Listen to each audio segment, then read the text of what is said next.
At IELTS Advantage, we've helped hundreds of students get a band 9 in their IELTS reading test. And what I thought I would do today is show you a simple technique that we use to help students get a band 9 in their IELTS reading test. I'm also at the end of this video going to give you a free reading course that has helped thousands of students get a band 7, 8 or even 9 in their IELTS reading test. So as you can probably see, the clue to improving to a band 9 level is looking at your answers. So every IELTS reading test looks the same. It has 3 sections, section 1, section 2, and section 3, and then it will ask you a range of different types of questions. Now, the combination of questions will vary from test to test, but it always has these 3 questions, and then there are about 10 or 11 different question types, such as true, false, not given, matching headings, multiple choice. You need to be aware of these. You also need to make sure that you use real official practice tests if you want to know where to get real official practice tests and not use fake tests.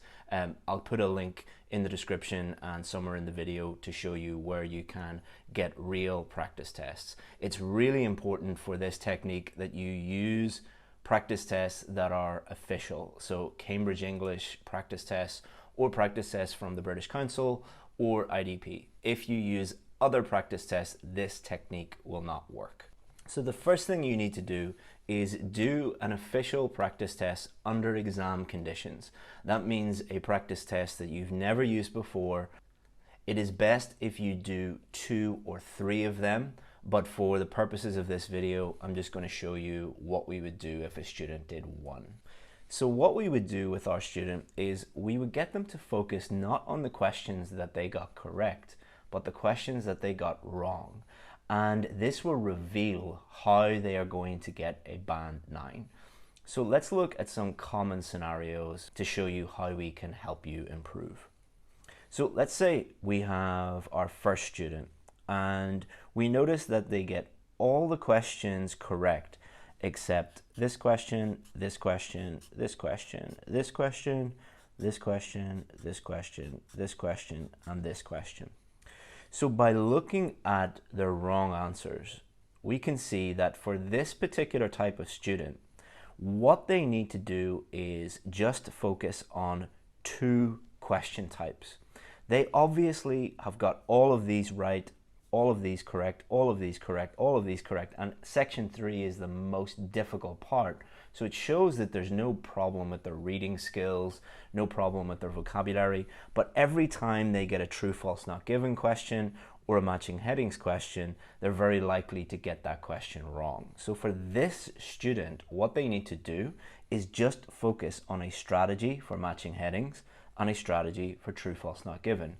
And if they do that, they're going to dramatically improve their IELTS reading score because they are thinking and improving strategically. They're not trying to improve everything. They are identifying the key problem and then fixing that key problem. Or as we say on our VIP course, turn your weaknesses into strengths. So we've identified that this student has a problem with these 2 types of questions. They're going to turn this weakness into a strength, and then it's very likely that they are going to get a very high score if they fix these 2 question types. Now let's look at a different student. So this student gets nearly all the questions correct, but they get this one wrong, this one wrong, this one wrong, this one wrong, this one wrong, this one wrong, this one wrong, this one wrong, this one wrong, and this one wrong. So section 1 is quite easy. Section 2 gets a little bit more difficult, and section 3 gets even more difficult still. So if the student is getting all or mostly section 1 and section 2 correct, but when they get to section 3, they get nearly all section 3 wrong, or most of their mistakes are in section 3, this is an indication that this student needs help with their reading skills and or their vocabulary. Most of the time it will be both, because section 3, the text is going to be more difficult, the words in that text will be more difficult to understand, and the reading skills required, it requires more skimming, scanning, close reading. So for this student, most of them are incorrect. So we need to help this student mostly with their vocabulary and their reading skills. It could also be for a student like this where they're getting mostly section 3 wrong, where they are running out of time. So they had no problem in the first 2 sections, but they're running out of time. If they have a timing issue, then we need to help them with the different types of questions, familiarize themselves with the different types, help them with the strategy for those different types of questions, and then slowly build up speed. So if you had a problem for it, let's say this student just could never get everything done on time, what we would do is we would start off very slowly with this student, and we would say, okay, take 90 minutes to do everything properly. Can you get everything correct in 90 minutes?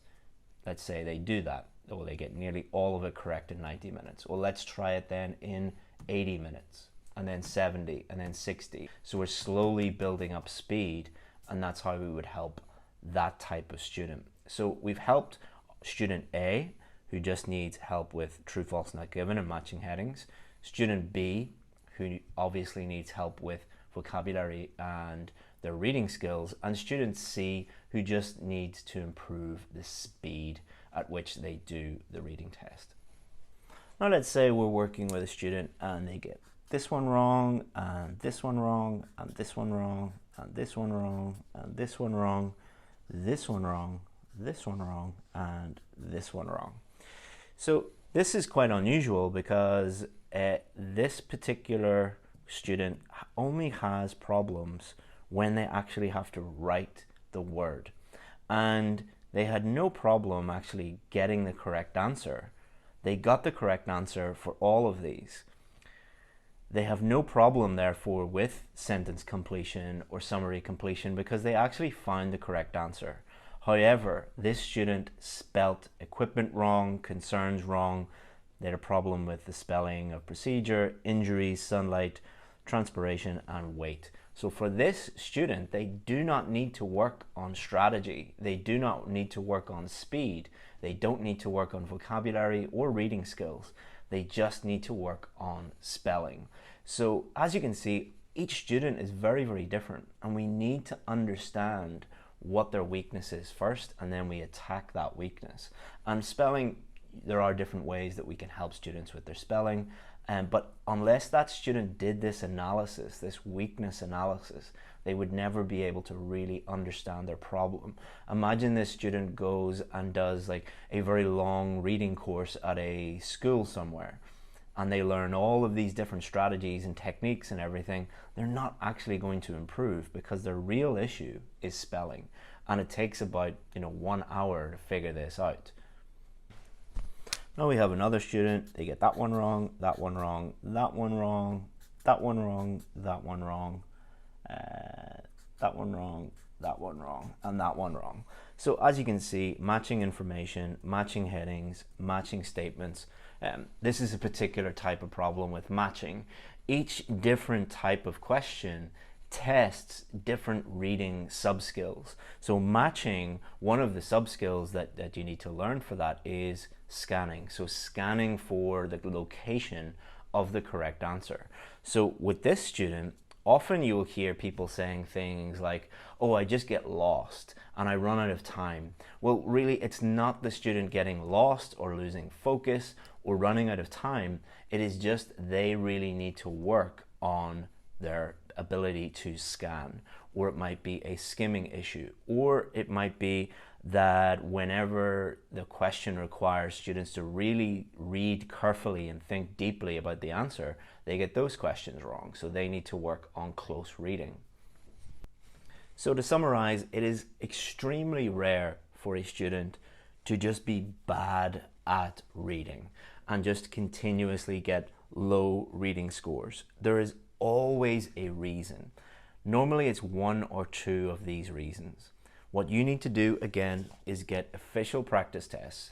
Do at least one. Better to do 2 or 3 under exam conditions, and then do this analysis of your weaknesses and then turn those weaknesses into strengths. If you want to know how to do that in more detail, check the description. There is a free reading course that has helped thousands of people get the reading scores that they need. And if you need any other help, feel free to get in touch with us at IELTS Advantage. If you have any suggestions for further videos, any feedback, feel free to put them in the comments. If you didn't like this video, feel free to give it a dislike. Thank you very much, and I hope you enjoyed the video.